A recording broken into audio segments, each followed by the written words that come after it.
love. And today we'll be talking about sex.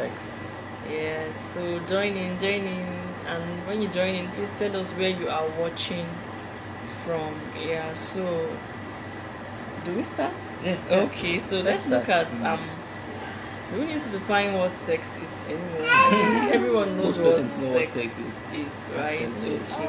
So it's just being intimate and intimacy between two people. So we're going to be starting from two angles. We're going to be talking to two set of persons today. Those who are not yet married, and those who are married. So really, who is sex for?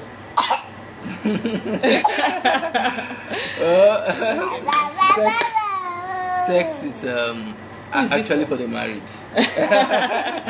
It's actually for the married. For the married, yes. Right? Those who are married. Okay. Mercy Ajana is watching. Okay, yes, you're welcome. So sex is actually for the married. Okay.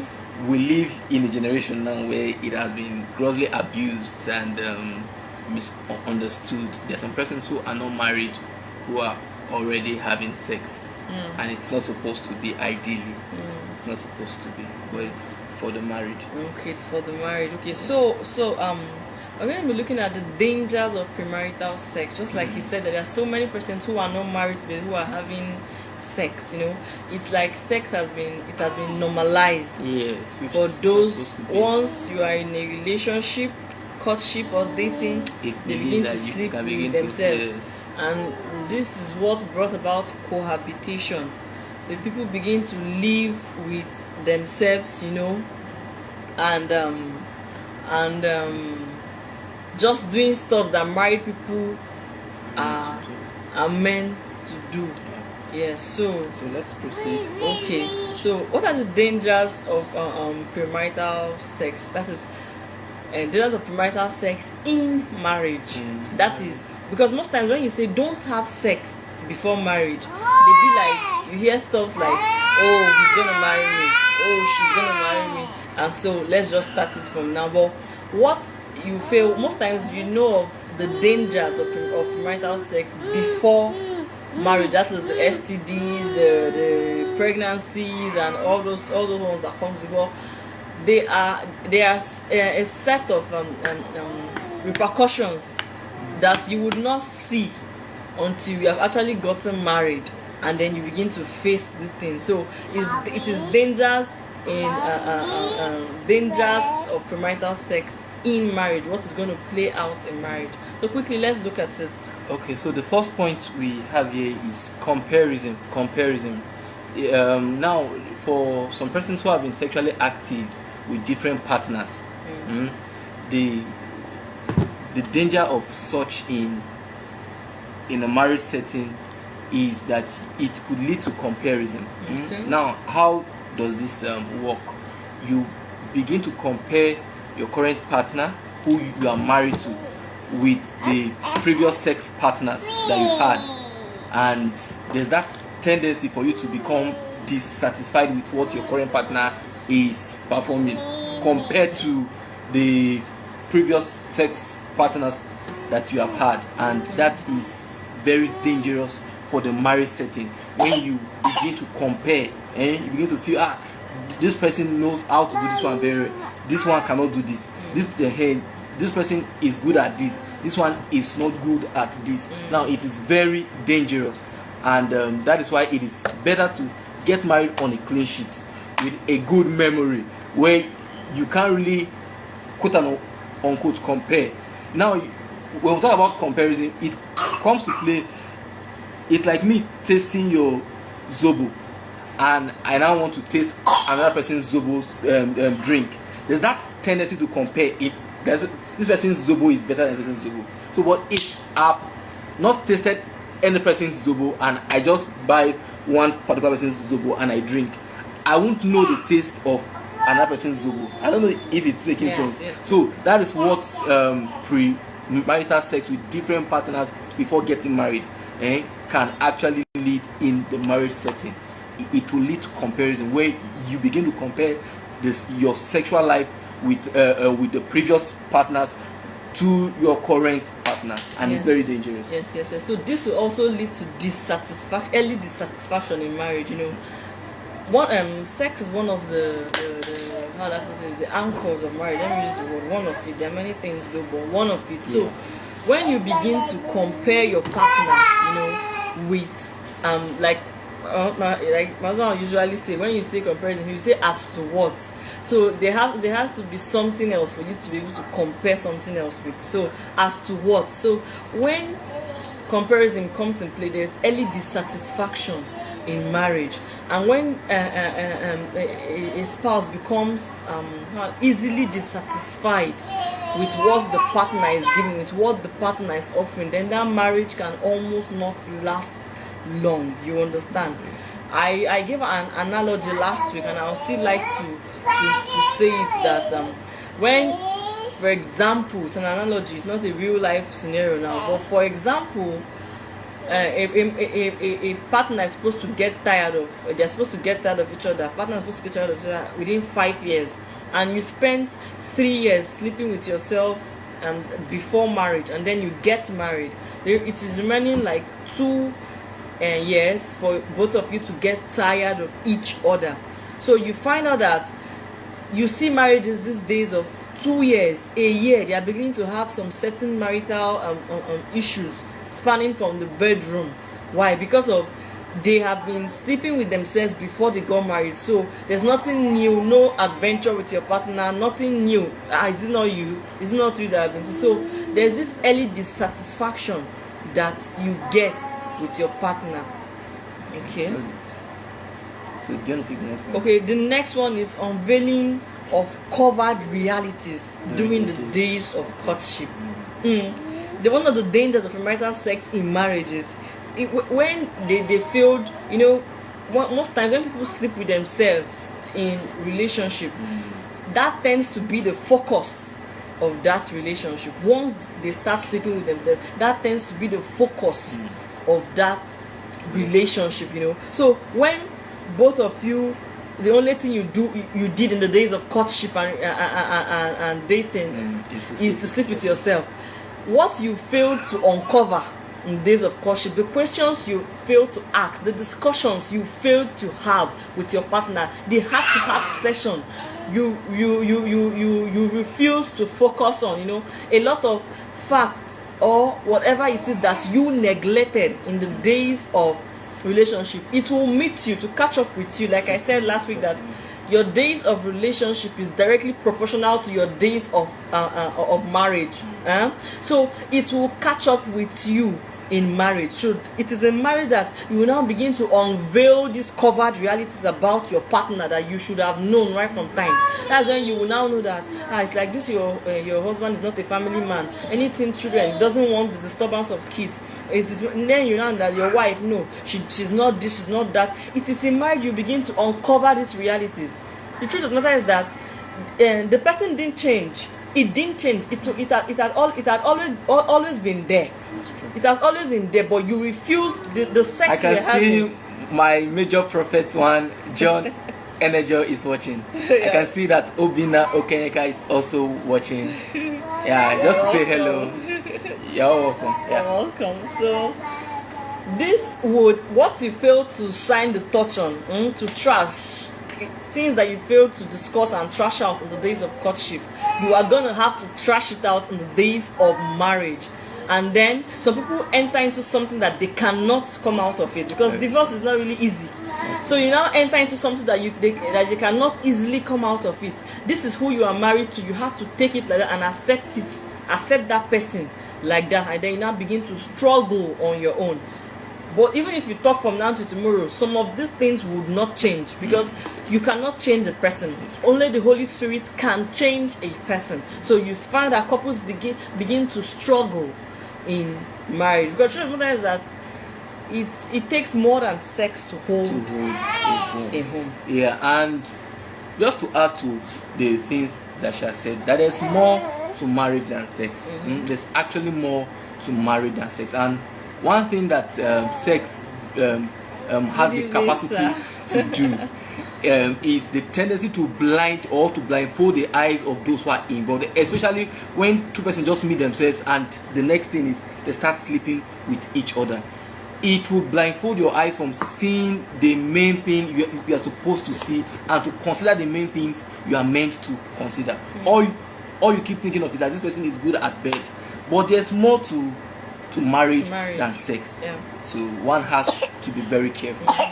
Okay. So we are still talking to the singles. We have very hot topics, or how I put it, topics for the married couples. For the married. So as a matter of fact, as many who are married, please just hold on and hang on. Fasten your seatbelt. Yes. So as soon as we are done with the singles, we'll get to marriage. Okay. So the next danger of premarital sex in marriage is unable to cut ties with your ex. Unable to cut ties with your ex, and this is quite explanatory. In 1 Corinthians chapter 6 verse 26, there it says, "He that is joined to a harlot is one with the harlot." So there's that tendency, once you get bonded with somebody sexually, you see, sex is not just physical. For most persons, there's just that thing that makes us feel sex is physical, but sex is actually beyond the physical. So, and this is why I said, he that is joined to a harlot is now one body. Now, if you go back to the book of Genesis and see where that word joined was used, it said, "For this reason shall a man leave his father and his mother and be joined." So you find that a major part of the bonding and joining in marriage comes as a result of sex. Now you are now bonding with someone who you are not married with, and there's every tendency for you not to get married to that person. So you will see some persons who are married and are still thinking of their ex.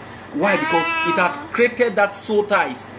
They are finding it difficult to leave their ex. I have handled cases of such. They still keep thinking of ex.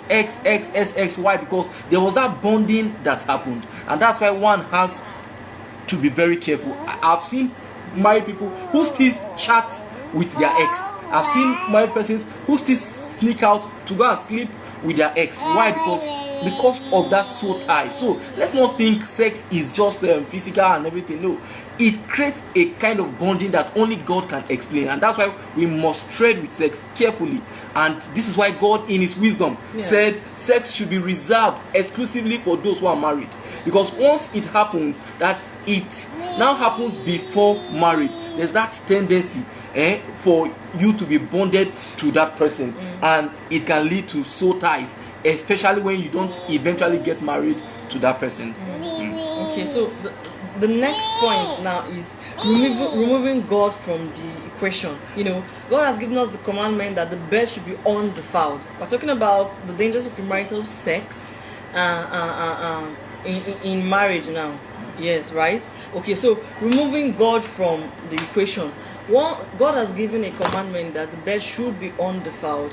So once you begin to have sex before marriage, you are removing God from the equation, because God does not like disobedience. He doesn't like you disobeying his command, you know. So that puts God off, and it's just like he washes his hands off the whatever you both are doing. Is God not merciful? He is very merciful. As a matter of fact, he is a merciful God, you understand, and he's certainly going to show mercy. Is God not going to bless the marriage? Is he not going to he will bless the marriage, but certainly I tell you that some things, you actually see the evidence of some things that, you know, when you totally submit something to the authority of Jesus Christ, he walks around everything. In short, he is the center of that thing, you understand. But when you do everything that you feel you should do, and you finally get married, but then you begin to call on God, the aftermath of it, whatever you see is out of his mercy, but it would have been better than that. You would have had a better love life or relationship than that. So okay, so I think the last point under this, before we move to married couples now, is suspicion and lack of trust. Okay, suspicion and lack of trust, which is quite explicit for those persons who get involved in premarital sex before marriage. There's that tendency to not to trust yourself. Why? Because there's that thing that makes you feel, if this person couldn't wait until you get married before sleeping with me, then what's the tendency? What's the probability that he will wait if I'm not there in marriage, and things like that. So it can lead to lack of trust and suspicion. Now, how well can a marriage survive without trust? So it's left to us to ponder on it. Yeah, just to say one or two things that, honestly, one of the bedrocks of marriage is this trust. Once trust is broken in a relationship, in a marital relationship, it will lead to a lot of issues in that home. Because as women, like mother usually say, we are not satisfied. Mother usually say, deliberately drop your phone for your wife. Let her, and do as if you are sleeping. Let her check anything that she wants to check. Openness, you understand? And let her be sure that you are all hers on a normal day. So imagine in a relationship where things had happened before. And I usually tell young ladies this, that a true test of a man, of your man, is the ability for you to be able to check his self-control level when there is no sex in that relationship. That's true. Because in marriage, a lot of times it will come where you cannot even have sex. Pregnancy is there. For one reason or the other, she doesn't want to, and there are so many factors. Somebody traveled or whatever it is, and you cannot have sex. So what will you do? And if you are not sure that your partner would keep himself for you, then you would find yourself suspecting all the time. I don't know if it makes sense. Yes, it makes more sense. I just want to say this before we wrap it up with the singles, that no matter the level of pressure, that's for as many singles who are listening, who are not married, no matter the pressure, especially for ladies these days, men could be so like they keep pressing and demanding for sex these days. One of the cases that we always handle is the issue of guys demanding for sex and they say no, and he will just be angry and he might likely just end the whole thing. So I want to encourage ladies, I want to encourage men that let it be known to us that God's standard is still sure. In Hebrews chapter 13 verse 4, that the married bed must be kept undefiled. It doesn't matter what you see happening in Nollywood, that you just meet one guy today and the next thing they are sleeping with themselves. That's not God's standard. And if you want to do things the God way, then you must trust God to avoid premarital sex before marriage. I know it's not so easy in our days, but you just need to trust God. And any man who can't wait, it's a clear indication that he won't wait for you in marriage as well. And if he can't wait for you before marriage, then he won't wait for you in marriage. Okay. Let's proceed. Thank you so much for that. Okay, so the necessity of sex in marriage. Now we are moving to the married couple. The necessity of sex in marriage. So the first necessity or the importance of sex in marriage is bonding, like we all know. Bonding. You know what I'm saying? And it's just as the name goes, bonding, which I have said that said for this reason shall a man leave his father and his mother and be joined and be bonded to his wife. You see that a major aspect of that bonding is through sex. So that is one purpose for sex in marriage, for bonding. It helps you guys to connect beyond the human thinking. That's why there's that tendency. You begin to see some persons. I can see my mommy, Good evening, ma. the resident pastor's wife of DIGC Okigwe. You're welcome, ma. Good evening, ma. Okay, so let's proceed. So there's that.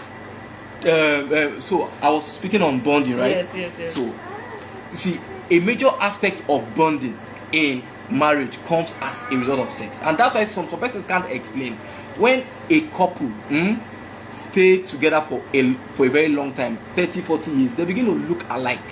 It's beyond just physical. That thing, a major part is sex. A major part of that bonding, a major part of that transmission that goes on is through sex. And that's why one must not toil with sex in marriage now. And I keep telling my wife that it's so amazing that for singles, there's that pressure to have sex. Once some persons get married, that interest just begins to die. That should just make you know that it's actually the devil that wants to turn things and twist things upside down. For the singles, there's so much pressure to have sex. For the married, there's no interest. They are tired, we are this one. So one just have like to be careful. So but now we are talking of the necessity of sex, which the first point I've explained is bonding. So for married couples, please don't joke with your sex life.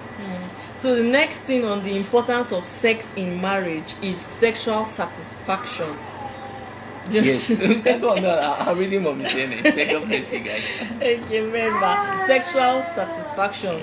As a matter of fact, like my husband usually teach and say that sex is important to men and even women. Of yes, course. even women. Everybody. Women hide under this, but sex is important to every gender. Every gender. Yes, just Every that. gender. Like my husband usually teach that men have the prowess to pursue it. Mommy say she has More. a question. Okay, ma. Let's go ahead, Yeah, ma. she can type it. Okay, okay. Mommy, you can go ahead, ma. And type, And the type question. it, ma. We'll treat it at the end. Yes, ma. So, for every gender have the in marriage, there are no boundaries really. He's your husband, she's your wife. Feel free to have these sex conversations. Couples don't have sex conversations. It's true. It doesn't matter how many years they have been married. You will see a couple who have been married for 20 years, 25 years, 30 years. Yes. And she has never told her husband that I'm not she okay. Has not been enjoying what she has been doing. Yes, she has never mentioned it to him. Yes. And he just comes and goes the way he likes and everything. So Okay. if I may ask you, because you are also a woman, right? Okay. Why do women find it difficult to be expressive in marriage as regards sex? Is it traditional? Is it cultural? Is it something? Why most women are not expressive as regards, okay, this is how I want you to do it. This is okay, I'm not enjoying it this way. So why are most women not expressive sexually? Women in the comment section, please help me. Married women, please. Married women.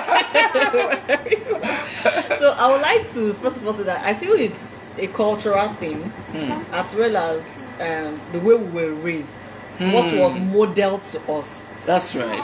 It is believed that That's right. if you begin to talk about this thing and ask yourself, your husband will believe that are you promiscuous? Are you promiscuous? And where did you get all this knowledge from? God bless you if he didn't marry you a virgin. You will now begin to count your life with how many men did you say you slept with? What kind of life? So this is how you just, and before you know, problem will come out of that, and he begins to see you with another eye that you are promiscuous in nature. So the cultural, socio-cultural society or whatever where we grew up in this part of the world succeeded in shunning that part of women unconsciously, shunning that part of women. And then most times, second reason is that women don't want to how will I put it, bruise their husband's self-ego. They don't want to bruise their husband's self-ego, because when you tell him that this thing you are doing, I've never enjoyed it, I don't enjoy it, he begins to look at you like, what are you saying? Are you saying I'm not good in bed and everything? Please, I'm going to be plain today, forgive us and everything.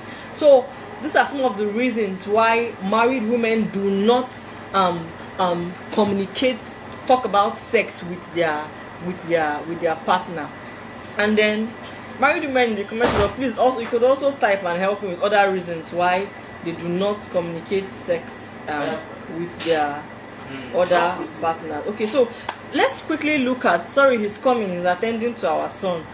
So let's quickly look at the causes. They're looking at how to restore lost sexual intimacy between couples. Okay, we're running late. Okay, how to restore lost sexual intimacy between couples. Okay, and first of all, we're going to be looking at the causes of this loss of sexual intimacy between couples. Yes, between couples. The causes of it. So, what's the first point? The first one is financial pressure. Financial pressure. You see, okay, now I'll speak from the perspective of a man. You see, men most times, as providers, we are designed to provide. We are made to provide. So if anything tampers with our inability to provide, or if there's anything causing pressure, you've not paid house rent, you've not paid children's school fees, there's that tendency not to be interested in anything, including sex, that most men need. You see that, right? So that is a major cause of what? The lack cause of loss of passion for sex, loss of desire for your partner. Is when a man is having financial problem. You see, there are levels to these things. Now, that he doesn't have the money at some few points, it might not really affect him to the point of him not sleeping with his wife. But on a consistent note, he doesn't have money to meet the needs of his family. It affects his ego, and it just kills every desire for sex. Okay, and I think another cause of this lack of sexual intimacy between couples is when there is no, should I call it, togetherness between the couple. When there is no togetherness between the couple. I was speaking with a woman, a married woman, recently, and she was saying some things. And when a marital relationship begins to have that issue of lack of communication, disrespect, what else would I call it that can come up with couples, lack of affection, when a marital relationship begins to have lack of affection, lack of care, non-appreciation, you make your hair, your husband will not even notice that you made your hair, you are stressed up. Or when you begin to have some of all these petty issues around it, you are stressed up with home chores as a woman, taking care of the kids, and he's not even interested in helping out, and all those things, and the woman is satisfied with her body shape also due to childbirth or whatever it is. All those things will lead to lack of interest from both partners now, to sexual intimacy. Okay, so one point as well that can take that interest for sex is when the sex is boring. When the sex is boring, you see, one must come out clear and plain on some of these things. Just like she was trying to say, some of all these cultural beliefs and traditional belief, it has really done so much damage, especially in the marriage setting. You will see a particular spouse who wants to explore, and you will see another spouse who does not want to explore, who just believes it must be done in this certain way.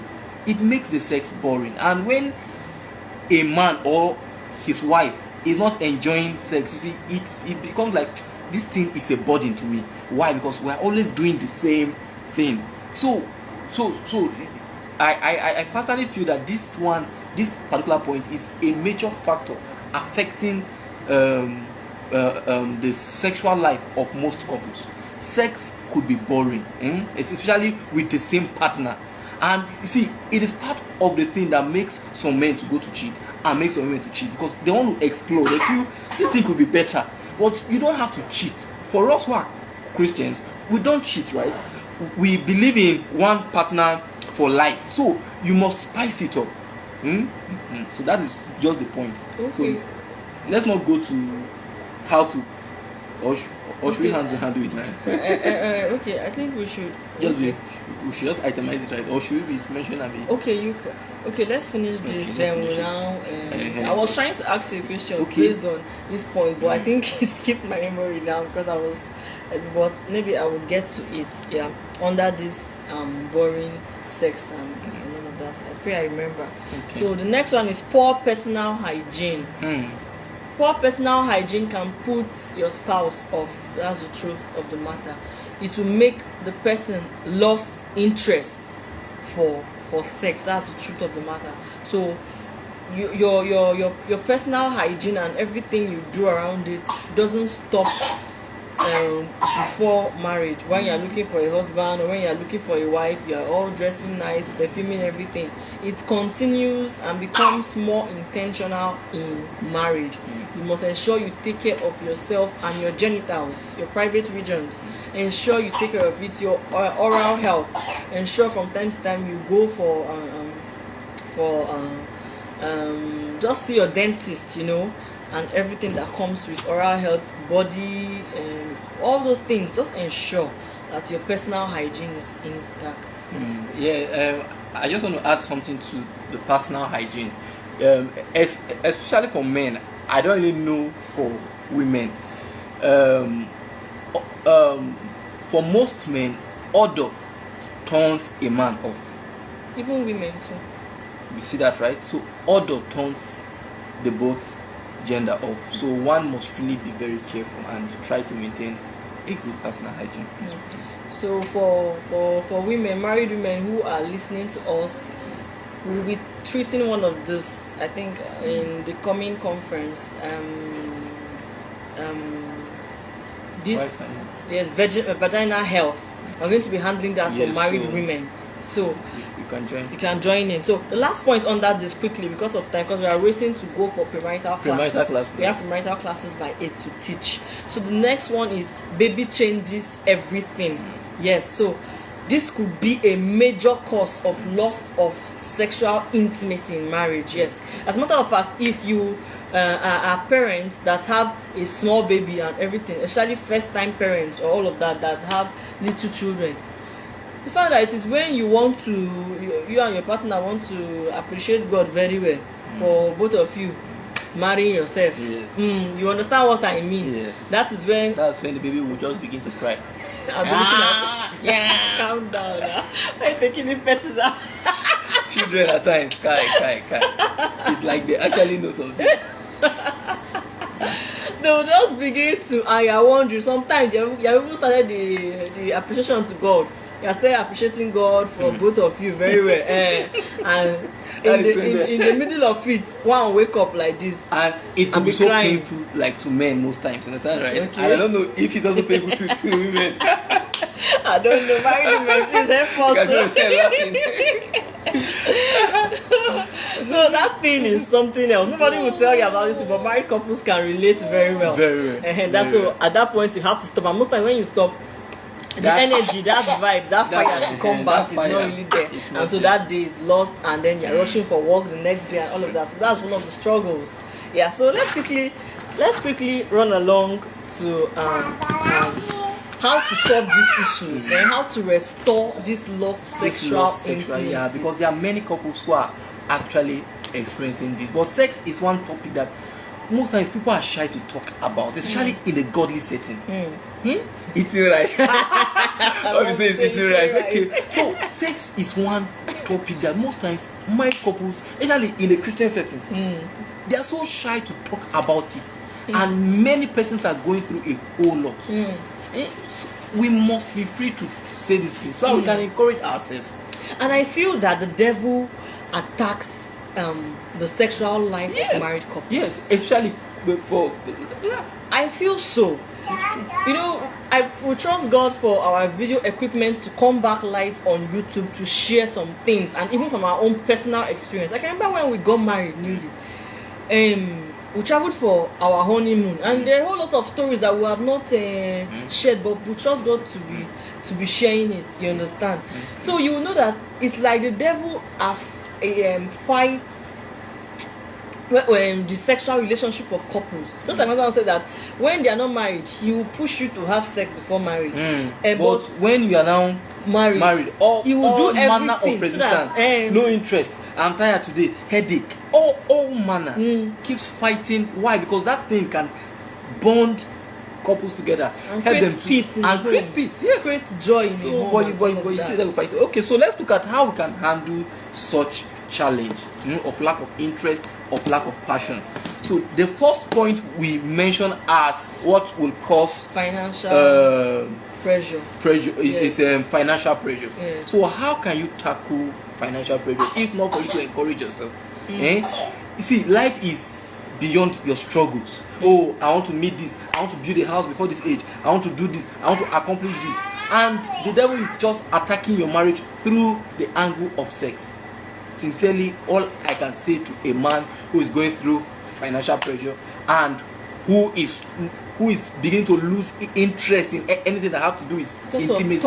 Why? Because of the mental thought of, oh God, I need money to pay house rent and everything. I just want to encourage you, put your trust in God.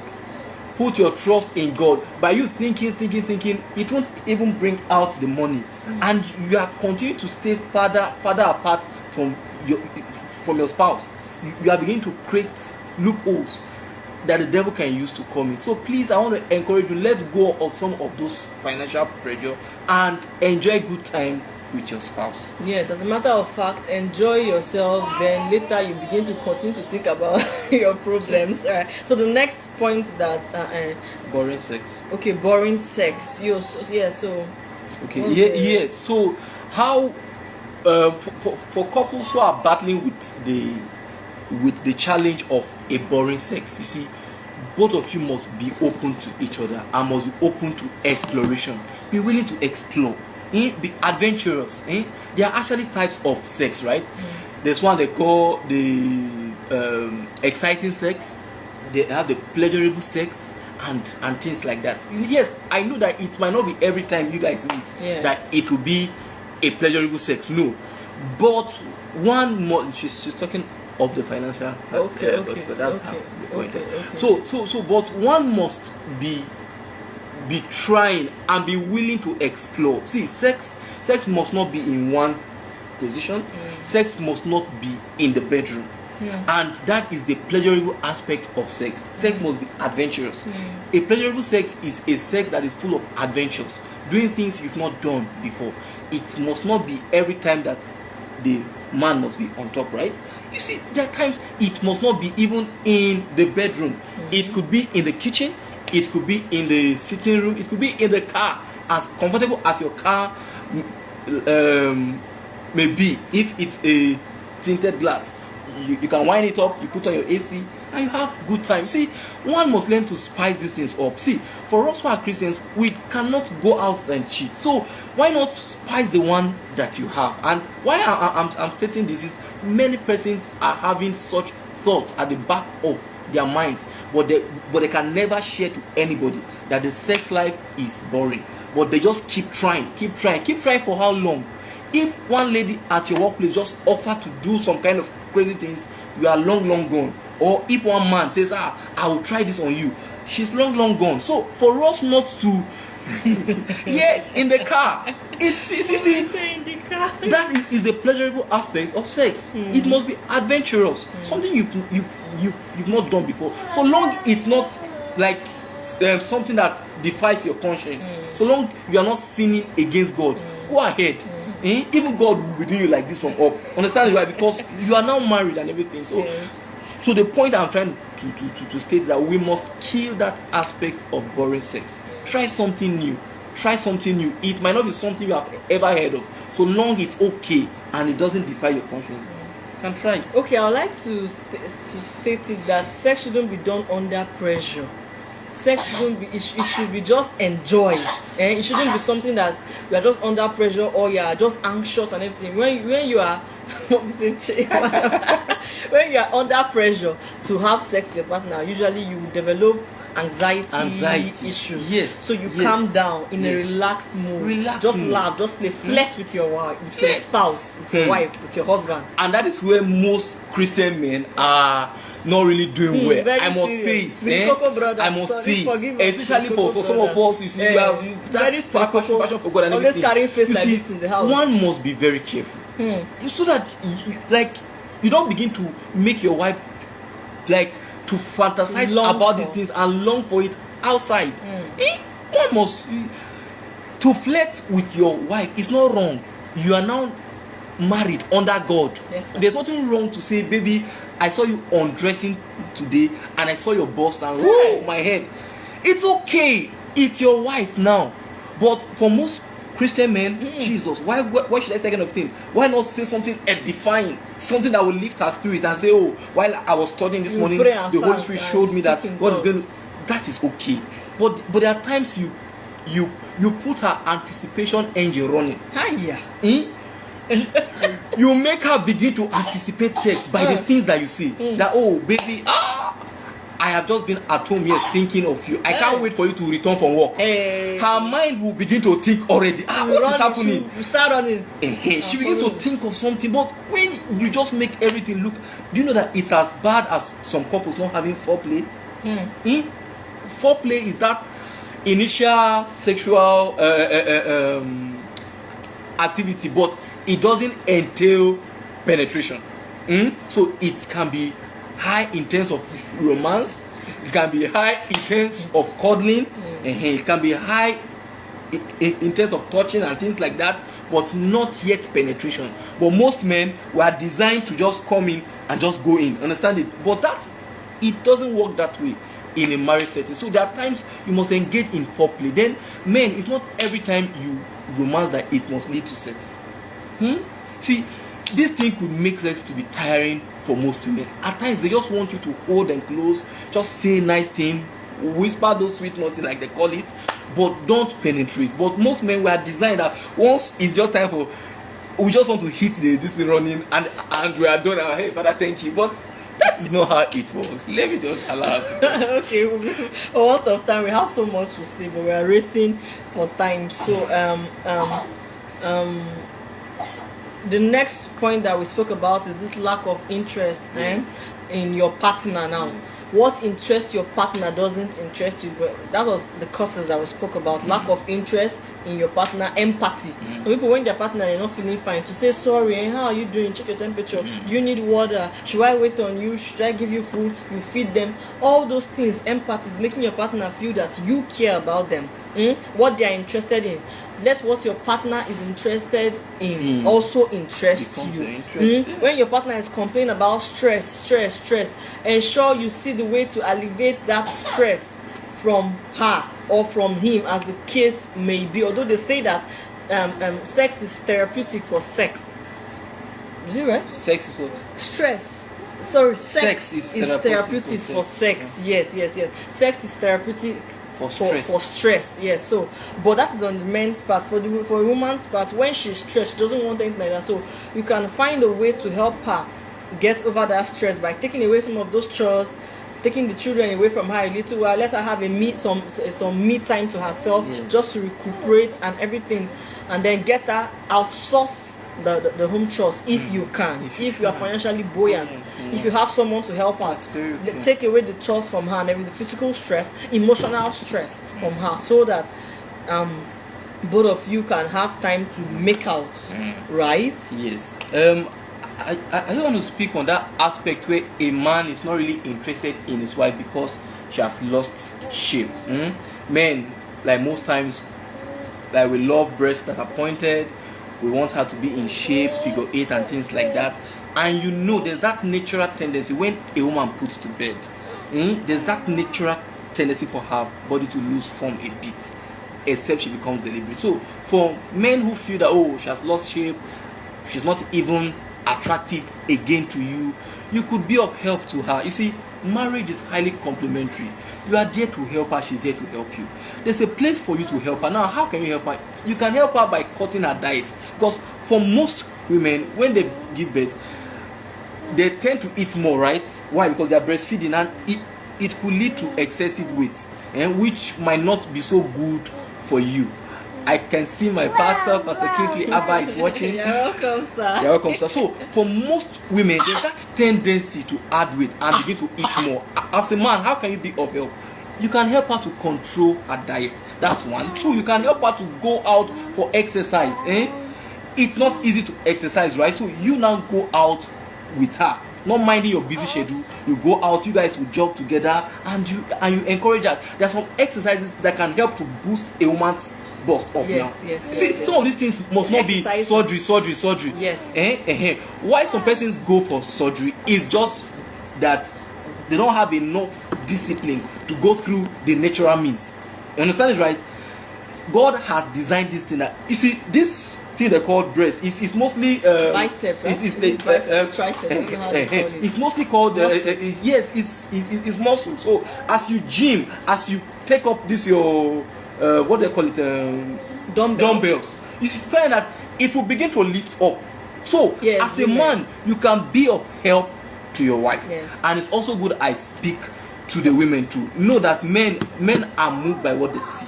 So don't just leave yourself like that. I know that you have 4 children. I know that that you gave birth for him. Don't just leave yourself like that and say, like we are all married now, so why should he be looking out? He's a pastor, he's a man of God. Let his eyes be on me alone. If you want his eyes to be on you alone, then you should capture his eyes. You should capture it. Is it easy? No. But it calls for work, and this is why I spoke to men, but I'm also speaking to some ladies. Some ladies, they just leave themselves. You tie your wrapper and you cover your bust.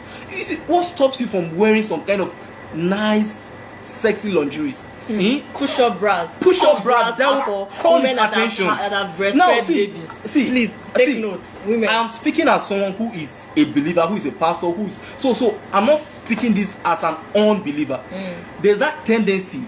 We go out and we see some young ladies. They expose their. They don't wear bras. So they bend out to pick something, and you're looking at their bust and everything. But you come home and your wife has covered everything, as if she's. Oh, what's the problem? So let's. Please go and buy push-up bras, please. Let's learn to show these things. There are some kind of tights that you wear that will call his attention. There's some kind of pants that you wear. I'm not saying you should wear these things out. I'm saying for your husband in the bedroom. This thing will put him on fire, and he will see you and he's like, okay, he might not even talk, but he's observing. If I will want to confess now, I saw my wife, she put on one kind of pants, was it today or yesterday? I say, hey, Jesus Christ, this lady, she's putting me on fire and everything. So that's just the point. Why? Because we can't look out. So it's better we look at ourselves as couples. But most times, ladies just see that he's a pastor, he's not interested. Who told you? Who told you? Please, let's be warned.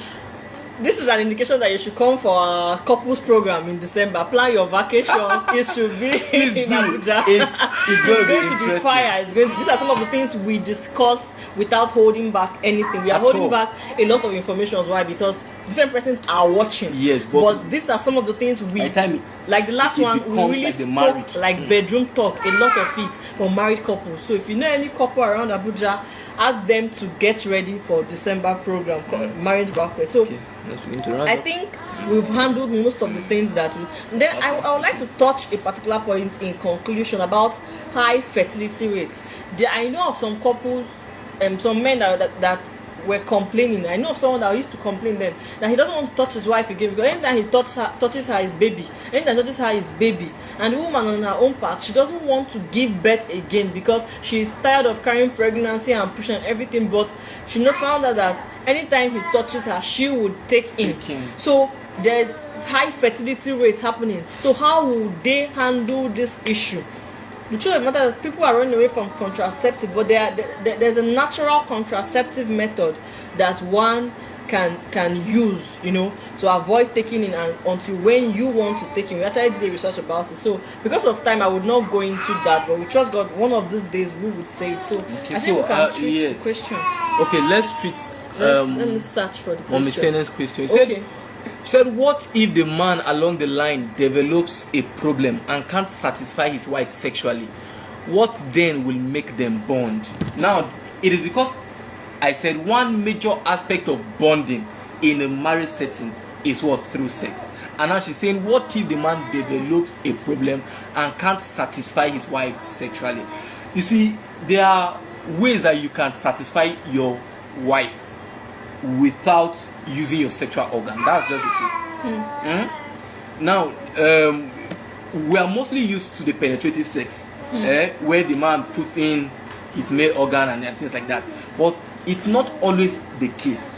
Just like this case now that she's like trying to say, you can use your hands to trigger her sexually, which can still give her satisfaction as much as possible. And for some persons who believe in oral sex, you can as well do that, and you can also tend to romance. Understand? Touch yourselves in places, so you can as well go ahead and satisfy your wife sexually without penetrative sex. So that is one aspect. Okay, is that what you want to say? Yes. You know, okay. On this aspect of develop a program can satisfy his wife sexually.